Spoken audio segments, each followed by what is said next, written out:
Hello students, welcome to your YouTube channel SS classes of chemistry.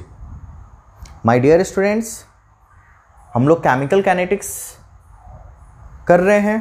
Chemical kinetics में हम लोग last class में the factors affecting rate of chemical reactions के बारे में पढ़ा था। तो वो सारे फैक्टर्स के बारे में हम लोगों ने चर्चा किया था जो केमिकल रिएक्शन के रेट को अफेक्ट करता है। इस क्लास में हम लोग उसी फैक्टर्स अफेक्टिंग में से एक टॉपिक को पढ़ेंगे डिटेल्स में और कुछ एग्जाम्पल के साथ और कुछ ग्राफिकल रिप्रेजेंटेशन के साथ। और पता है वो फैक्टर कौन सा है? गेस कीजिए। यस, वो फैक्टर है टेम्परेचर। तो आइए हेडिंग देंगे टेम्परेचर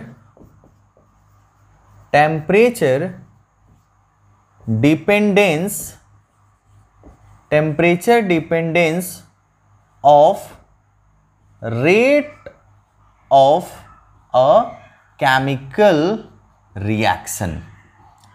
तो जैसा कि हम लोग लास्ट क्लास में पढ़ चुके हैं, अगर हम लोग किसी रिएक्शन के टेम्परेचर को बढ़ाते हैं तो रेट ऑफ केमिकल रिएक्शन भी इंक्रीज करेगा। Generally the rate of chemical reaction increases with rise in temperature. और एक्सपेरिमेंटली ये प्रूव भी किया गया है कि किसी रिएक्शन का रेट, अगर रेट हम लोग ले लेते हैं K into concentration of A, ये है। अगर टेम्परेचर T पे है ना, टेम्परेचर T है तो इसका रेट हो जाएगा 2K into concentration of A।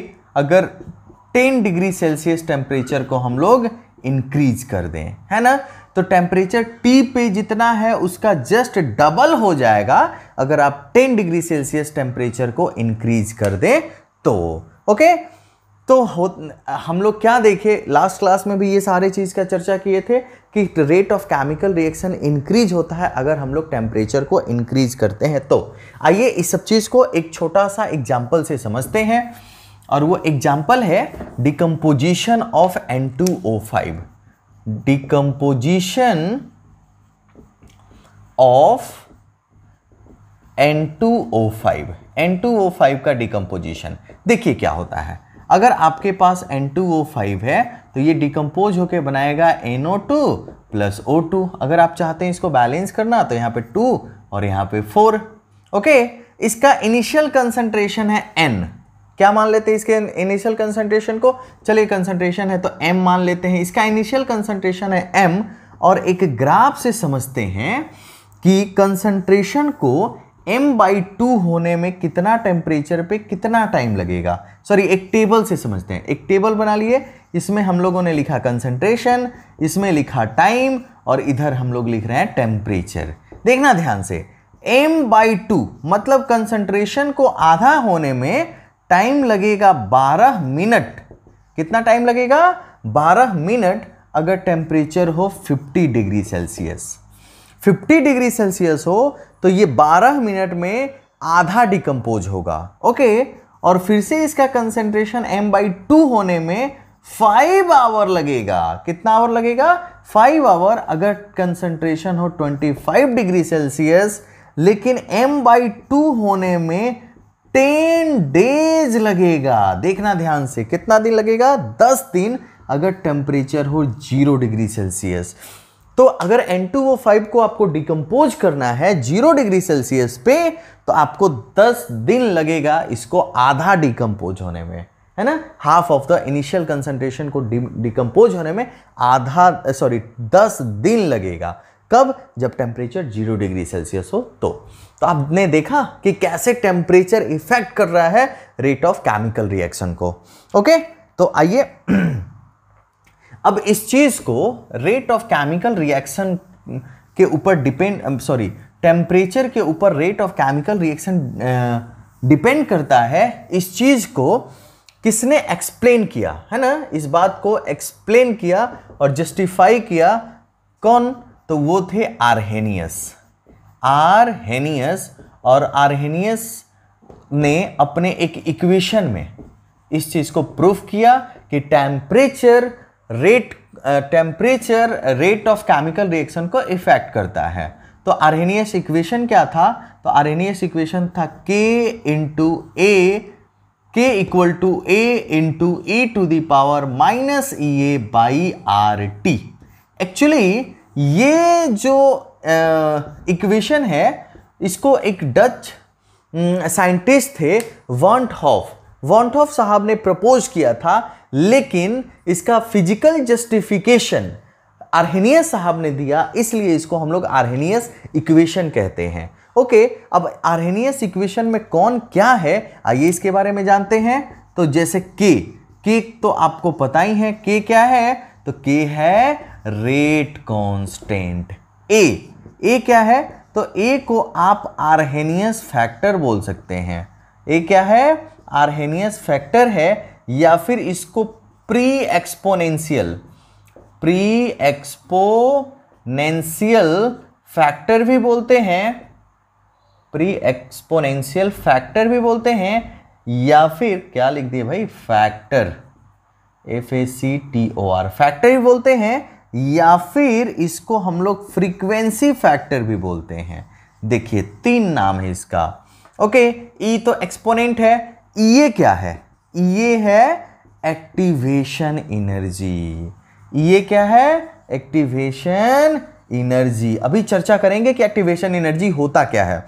Activation energy जिसको हम लोग जूल पर मोल में मापते हैं। और आर क्या है? तो आर है गैस कांस्टेंट।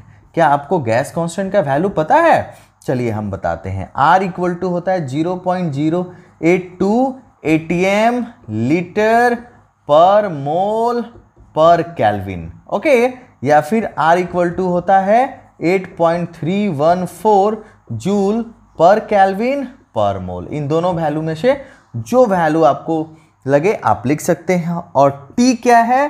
तो टी है टेम्परेचर, और टेम्परेचर को हम लोग किस में लेते हैं? इन केल्विन। टेम्परेचर को हम लोग केल्विन में लेते हैं। तो ये था आर्हेनियस साहब का इक्वेशन। अब देखना ध्यान से, यहां पे माइनस लगा हुआ है ना, निगेटिव साइन है। तो जैसे जैसे, और निगेटिव साइन के साथ ये बाई RT है। ओके, तो जैसे जैसे टेम्परेचर को आप बढ़ाएंगे, टेम्परेचर के वैल्यू को बढ़ाएंगे, यहां पे निगेटिव वैल्यू में इंक्रीजमेंट होगा। तो निगेटिव है ना, तो जब टेम्परेचर बढ़ेगा तो निगेटिव वैल्यू होने के कारण के का वैल्यू भी बढ़ेगा। के का वैल्यू बढ़ने का मतलब क्या बढ़ा?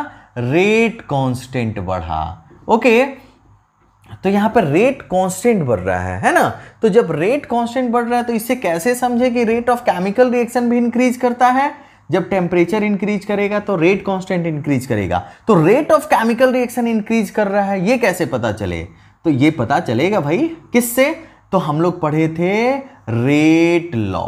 क्या पढ़े थे? Rate law. रेट लॉ में हम लोगों ने पढ़ा था कि rate of chemical reaction is equal to k into concentration of reactant to the power some. कुछ भी पावर हो सकता है, जैसे x हो सकता है। अब बताइए, यहां से k का वैल्यू इंक्रीज करेगा तो रेट का वैल्यू भी इंक्रीज करेगा कि नहीं करेगा? बिल्कुल करेगा। कि रेट कांस्टेंट का वैल्यू अगर इंक्रीज करेगा तो किसका वैल्यू इंक्रीज करेगा? रेट का वैल्यू इंक्रीज करेगा। ओके, तो इस तरीके से आर्हेनियस साहब ने प्रूफ किया कि when temperature increases then rate constant और rate of chemical reaction increases. फटाफट इसको नोट कर लीजिए। चलिए अब एक छोटा सा एग्जाम्पल लेते हैं जिससे हम लोग एक्टिवेशन एनर्जी को भी समझेंगे और इसका टेम्परेचर का फैक्ट, मतलब टेम्परेचर कैसे डिपेंड करता है ये भी समझते हैं। हालांकि एक एग्जाम्पल पहले भी लिए थे, आइए देखते हैं एक छोटा सा एग्जाम्पल जिससे हम लोग क्लियरली एक्टिवेशन एनर्जी को समझेंगे कि एक्चुअली एक्टिवेशन एनर्जी है क्या। पहले थोड़ा बहुत आइडिया दे देते हैं आपको एक्टिवेशन एनर्जी के बारे में और थ्रेशोल्ड एनर्जी के बारे में। ओके, सपोज दैट आपके पास रिएक्टेंट है A प्लस B और ये मिलके प्रोडक्ट बनाना है। ओके, तो A और B के बीच में, मतलब A और B तभी प्रोडक्ट बनाएगा जब इनके बीच में एक कॉलिजन होगा और वो कॉलिजन एक इफेक्टिव कॉलिजन हो। वो कॉलिजन कैसा हो, इफेक्टिव कॉलिजन हो। इसके बारे में हम लोग कॉलिजन थ्योरी में आगे पढ़ेंगे, लेकिन फिर भी थोड़ा सा यहाँ पे समझते हैं। अगर ए और बी के पार्टिकल्स के बीच में, या फिर ये कहिए ए और बी के मॉलिक्यूल्स के बीच में जब कॉलिजन होगा तब जाके प्रोडक्ट का फॉर्मेशन होगा। लेकिन इनका कॉलिजन होने के लिए एक फिक्स अमाउंट में या फिर एक मिनिमम एनर्जी की तो रिक्वायरमेंट है जिससे ये प्रोडक्ट बन सके, है ना। तो जो मिनिमम अमाउंट ऑफ एनर्जी चाहिए, the minimum amount of energy possessed by the reactant to form the product is known as threshold energy. क्या बोलते हैं उसको हम लोग, थ्रेशोल्ड एनर्जी। ये समझिए कि रिएक्टेंट की मिनिमम एनर्जी है ना, जिससे वो प्रोडक्ट का फॉर्मेशन कर दे, उस एनर्जी को हम लोग बोलते हैं थ्रेशोल्ड एनर्जी। लेकिन जरूरी नहीं है कि सारे रिएक्टेंट के पास प्रोडक्ट का फॉर्मेशन करने के लिए थ्रेशोल्ड एनर्जी हो। सपोज दैट थ्रेशोल्ड एनर्जी चाहिए 100 जूल पर मोल। समझिएगा ध्यान से, कितना चाहिए, 100 जूल पर मोल। और ए और बी दोनों की एनर्जी है ना 20 जूल पर मोल। ओके, तो बताइए 20 जूल पर मोल से आप प्रोडक्ट तो नहीं बना सकते, क्योंकि थ्रेशोल्ड एनर्जी कितना है, 100 जूल पर मोल। मतलब 100 जूल पर मोल अगर एनर्जी हो ए और बी की, तब जाके ये प्रोडक्ट का फॉर्मेशन करेंगे। तो कितना कम है, तो इससे 80 जूल पर मोल कम है। और जो 80 जूल पर मोल एनर्जी हम लोग इसको टेम्परेचर मतलब हीट एनर्जी के रूप में देंगे, इसी एनर्जी को हम लोग बोलते हैं EA, मतलब एक्टिवेशन एनर्जी। एक्टिवेशन एनर्जी, ध्यान से समझिएगा। प्रोडक्ट बनाने के लिए जितना एनर्जी की रिक्वायरमेंट है उसको हम लोग बोलते हैं थ्रेशोल्ड एनर्जी।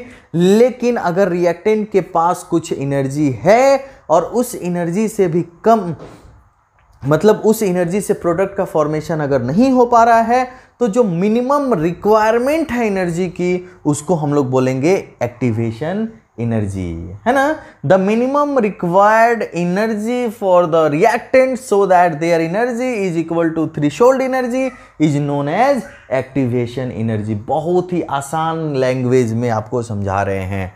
ओके, तो जितना मिनिमम रिक्वायरमेंट है एनर्जी की, उसी को हम लोग बोलेंगे एक्टिवेशन एनर्जी। आइए एक एग्जांपल देखते हैं। तो एग्जांपल है कि हाइड्रोजन और आयोडीन का रिएक्शन होता है।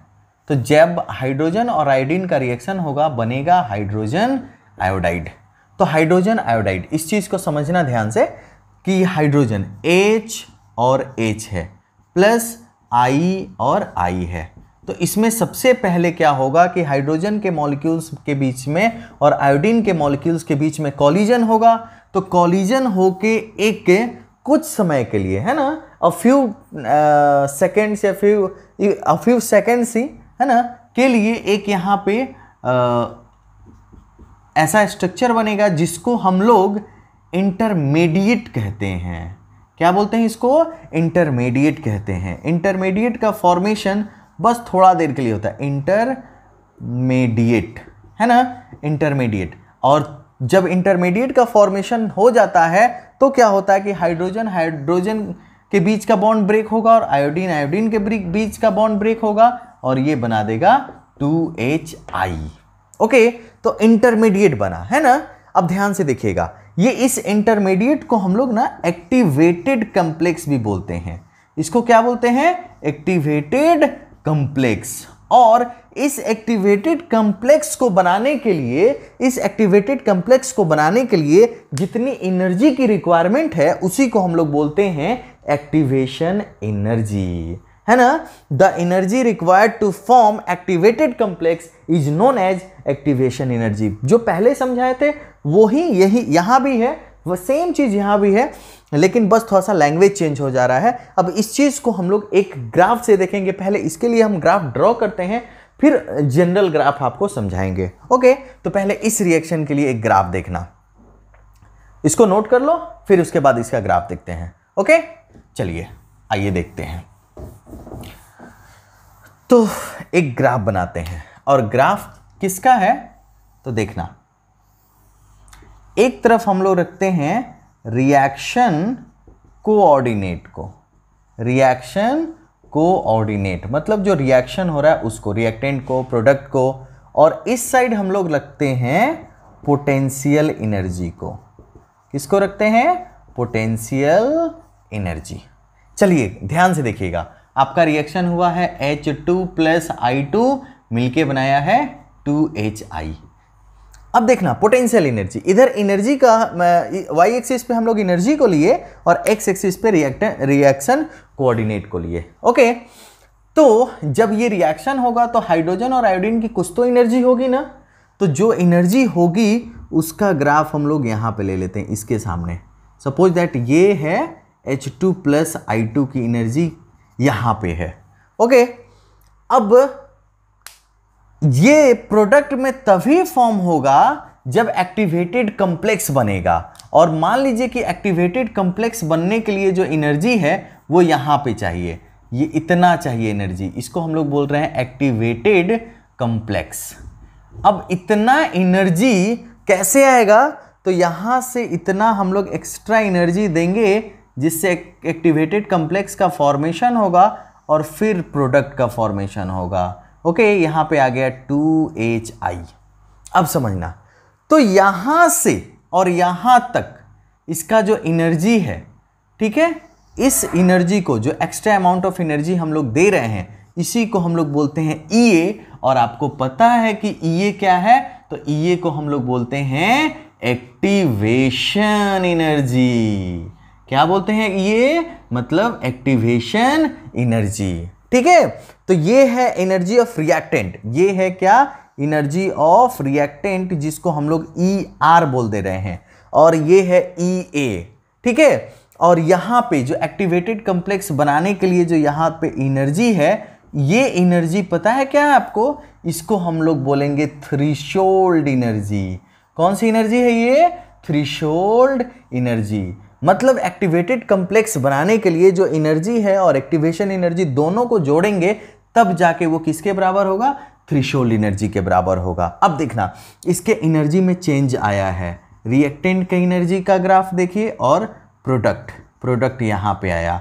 ठीक है, तो ये जितना चेंज हुआ ना उसको हम लोग बोलेंगे डेल्टा H। अब ध्यान से देखिएगा, यहाँ पे एनर्जी रिलीज हुआ कि गेन हुआ? तो एनर्जी कम हो गई, तो कम हुई तो रिलीज हुआ ना, तो एनर्जी रिलीज हुआ तो ये डेल्टा H निगेटिव साइन के साथ आएगा। और जब डेल्टा H निगेटिव होता है तो इस टाइप के रिएक्शन को हम लोग बोलते हैं, कौन सा रिएक्शन? Exothermic reaction. कौन सा रिएक्शन बोलते हैं इसको? Exothermic reaction. तो जरूरी नहीं कि सारा रिएक्शन एक्सोथर्मिक ही हो, कुछ एंडोथर्मिक भी होगा। मतलब यहां से एनर्जी हो सकता है इधर या इसी ग्राफ को फिर आगे हम जनरल बना के आपको समझाते हैं। लेकिन ये ग्राफ किसके लिए था? तो हाइड्रोजन और आयोडीन के रिएक्शन के लिए था। तो एक चीज यहां से आपको क्लियर हो गया कि थ्रेशोल्ड एनर्जी इक्वल टू क्या होगा? Energy of reactant ER plus activation energy. Threshold energy equal to क्या होगा? Energy of reactant plus activation energy. या फिर अगर आपको एक्टिवेशन एनर्जी निकालना होगा तो वो हो जाएगा ET, लिख देते हैं। ET मतलब threshold energy minus ER। ER क्या है? तो energy possessed by the reactant, और ET क्या है? Threshold energy. इस तरीके से हम लोग EA का वैल्यू यहां से कैलकुलेट कर सकते हैं। ओके, तो ये था ग्राफ किसके लिए? तो हम लोगों ने एक्टिवेशन एनर्जी को समझने के लिए ये एग्जांपल लिया था। लेकिन समझिएगा ध्यान से, अब एक जनरल मतलब इक्वेशन रिएक्शन लेते हैं जिसमें इसको मिटा दे। ओके, तो आइए मिटाते हैं। एक जनरल रिएक्शन लेते हैं। जरूरी नहीं है कि हमेशा जो एनर्जी है वो रिलीज ही हो सकता है कभी एब्जॉर्ब भी हो। तो इस चीज को समझते हैं। देखिएगा, फिर से वही ग्राफ, दो ग्राफ हम बना रहे हैं। इस साइड हम लोग ले रहे हैं किसको? तो पोटेंशियल एनर्जी को, पोटेंशियल एनर्जी, और इस साइड ले रहे हैं हम लोग रिएक्शन कोऑर्डिनेट, रिएक्शन कोऑर्डिनेट। और रिएक्शन है A प्लस B मिलके बना दिया कोई प्रोडक्ट। चलिए A प्लस B मिलके बना दिया P मतलब प्रोडक्ट। और एक और हम लोग ऐसा ही ग्राफ ड्रॉ करते हैं। ठीक है, दो अलग अलग ग्राफ क्यों ड्रॉ कर रहे हैं समझिएगा ध्यान से। ये भी है रिएक्शन कोऑर्डिनेट और इधर है पोटेंशियल एनर्जी, पोटेंशियल एनर्जी। तो चलिए फिर से एनर्जी ऑफ रिएक्टेंट ER यहां कहीं है A प्लस बी, ठीक है, ये वाला ग्राफ है ER यहां पे हम लोग लिख देते हैं। और देखिए, और फिर इसका एक्टिवेटेड कॉम्प्लेक्स बनाने के लिए ये एक्टिवेटेड कॉम्प्लेक्स बनाने के लिए इतनी एनर्जी की रिक्वायरमेंट है, तो यहां पे आपको एक्टिवेशन एनर्जी ले जाएगा और यहीं पे प्रोडक्ट का फॉर्मेशन हो गया, यहां पे प्रोडक्ट का फॉर्मेशन हो गया। ध्यान से समझिएगा, तो ये पहले हुआ EA मतलब एक्टिवेशन एनर्जी, और फिर से ये हम आपको समझा चुके हैं क्या है ये ET मतलब थ्रेशोल्ड एनर्जी, और यहां पे प्रोडक्ट का फॉर्मेशन हुआ, तो यहां पे इसका एनर्जी चेंज कितना हुआ, तो फिर से उसको हम लोग डेल्टा H ही लेंगे, और डेल्टा H का वैल्यू इस बार आ रहा है पॉजिटिव। डेल्टा H अगर पॉजिटिव आ रहा है इसका मतलब ये रिएक्शन कौन सा रिएक्शन है, तो ये रिएक्शन है एंडोथर्मिक रिएक्शन।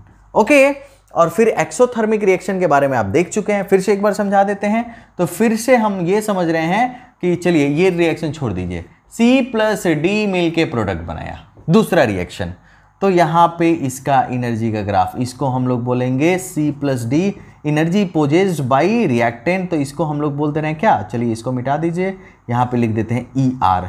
फिर से इसको प्रोडक्ट बनाने के लिए एक्टिवेटेड कॉम्प्लेक्स यहाँ पे आया और इधर प्रोडक्ट का फॉर्मेशन हुआ एक्टिवेटेड कॉम्प्लेक्स।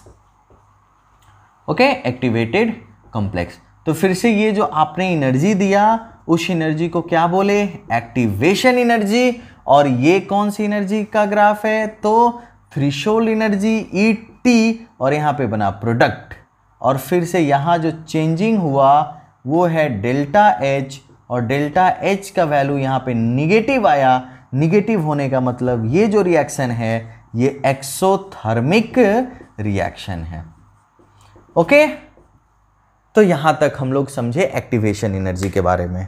स्टूडेंट्स, ये लेक्चर अभी क्लियर नहीं हुआ है, temperature dependence of rate of a chemical reaction अभी क्लियर नहीं हुआ है, और आज हम इतना ही रहने दे रहे हैं इस क्लास में, क्योंकि इससे और ज़्यादा होगा तो हो सकता है कि बोरिंग हो जाए क्लास। तो इंटरेस्ट बनाए रखने के लिए हम लोग आज के वीडियो को यहीं पे समाप्त करते हैं। फिर से इसी वीडियो को यहाँ से आगे कंटिन्यू करेंगे और उसमें एक्टिवेशन एनर्जी के बारे में ही और आगे बढ़ेंगे, ठीक है, और उसमें कुछ इक्वेशन भी लाएंगे, जैसे ये आर्हेनियस इक्वेशन था उसी को फिर मॉडिफाई करके कोई नया इक्वेशन लाएंगे, फिर उस पर भी कुछ क्वेश्चन करेंगे। ओके, तो आगे फिर से मिलते हैं नेक्स्ट वीडियो में सेम टॉपिक के साथ। तब तक आप घर पे स्टडी करते रहिए। हमसे जुड़ने के लिए बहुत बहुत धन्यवाद। आपका दिन शुभ हो।